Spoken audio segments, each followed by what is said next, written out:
Okay, hello everybody. Stacey Medinas, Unified Home Loans. I'm a mortgage broker in case you don't know. And I always forget to give my phone number. So 916-541-6049. I know that everyone has been going crazy over the news about lower FICO scores, getting a better rate or fees. And then if you have a higher credit score, then you just wasted all these years boosting your credit score.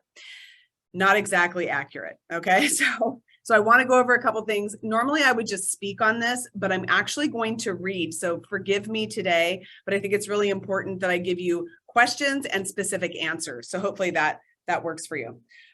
So basically it says, before stopping paying your bills in hopes of cashing in, let's separate fact from fiction. First and most important, you are absolutely not getting a better deal on a mortgage rate if your credit score is lower.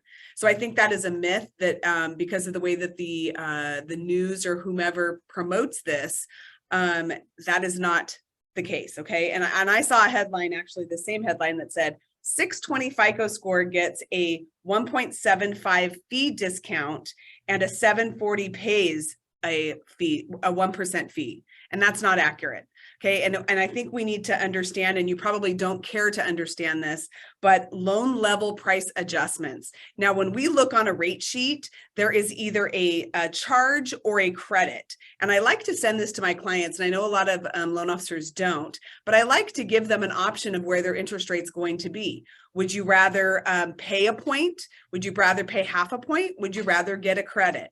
Now, with the rates have been climbing, getting a credit is probably not the best option. Trying to go what we call par at zero is usually the best option. But sometimes, depending on the borrower, I can give a 40 BIP credit, which means 0.40 of the purchase price credit. Okay, that's where that the LLPA comes in, this loan level price adjustments that are all on the back end, which are super boring for most people. But for us, it makes sure we understand where you want your interest rate to be and how much you want that to cost. And that is where this is coming in. By the way, this took effect in January. It's all about loan delivery to the investor. And that's why that May 1st thing has popped up. So everything that I've been pricing out for the last 45 days already has these loan level adjustments and people didn't even notice. But on the news, oh my gosh, right? So that is that. So let's see. So low credit borrowers are getting a discount while high credit borrowers pay more, question mark, right? So not exactly based on what I was just saying. The only goal for this is really to clear up confusion if this is as clear as mud, which is normal. I always feel like I'm explaining this and everyone goes, I still don't know what you're talking about. So hopefully it'll be clear. So a low credit borrower isn't paying less than a high credit borrower. The gap between what they pay is just smaller than it was. And that is correct. A lot of low credit borrowers are dealing with an FHA loan, which is a government guaranteed loan. High credit borrowers are going to be a conventional loan traditionally, which is a Fannie Freddie guarantee. Okay. So yes, again, all value adjustments and political commentary aside, and I'm going to spare you that today. The change amounts to a tweak of an existing fee structure in favor of those with low credit scores and at the expense of those with high credit scores. So there is no scenario where someone with a lower credit will have lower fees. It just doesn't exist. And with an FHA loan, it's a more expensive loan. You're paying an upfront mortgage insurance. You're paying monthly mortgage insurance. Most people on a conventional loan, they're not paying those fees. So already when you have a lower credit score and we put you in an FHA loan, because the rate's actually less, but the cost is much, much higher. And I don't think that is being explained at all. So in other words, don't go skipping your mortgage payments, okay?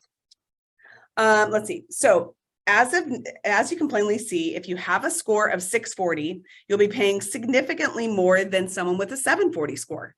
And again, it has to do with loan programs. Okay. So using an 80% loan to value example, your LLPA, which is the loan level price adjustment, right, is at 640 is 2.25 versus 0.875. FHA is a cost of 2.25. Conventional 0.875. The difference in this change is the gap, Gotcha. The gap has been closed a little bit to subsidize. So it used to be 3.5 or 4. Now it's 2, Exactly. 1.5 or Exactly. 3. Now it's 1.5. So, well, and they're saying it's a difference of 1.375 or just over 4,000 on a $300,000 mortgage. Okay. So Fannie and Freddie's technically have a mission to promote affordability in home ownership and to bridge the gap between a lower credit person and a high credit person. Do I agree? Absolutely not. You know, if you haven't met a bill that you can't pay, you're going to get a higher rate and higher cost, and you're a higher risk on top of that, right? So you're a higher risk of default, you're a higher risk of late payments, because historically you have not have a history of paying your bills on time. Or you have too much credit, you know, extended 100%, which affects, but again, that's a responsibility thing Sure, as no, well, no, right? yeah.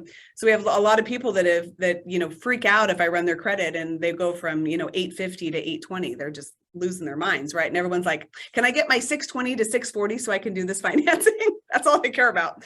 So sort of true, not really true. They're bridging the gap. Again, we're trying to reward, you know, the lesser credit people. And it happens. I mean, sometimes it just accidentally happens, but it's not as it seems. So if that was as clear as mud and you need more explanation, or we can run a scenario, a specific scenario, I can run the cost and the rate for you.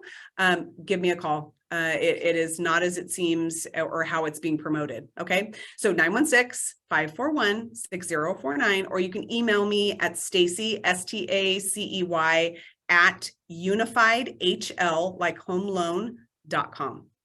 So now that I've gone through that, do we have any questions? Questions online? No? Cheryl looks like she had something to say. Yes, Cheryl's like, you talk too fast. I don't know what you just said.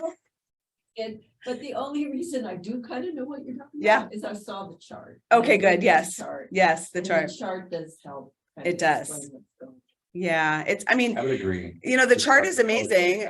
Not that we agree with it, but it is what it is, right? And things change constantly in lending. We wake up one day and go, what are the guidelines today? What are the guidelines tomorrow? So who knows if this is going to stick? I think there's been a huge uproar with this. Even the just thinking that that's what it was is really upset people, and it should, because people work really hard for their credit. But it really isn't as bad as it looks, and still someone with lesser credit is still going to have a lot more fees. Yeah. All right. Any more questions? Nothing? No. Kelly? All right. That's it. All Okay. right. Back to Gary.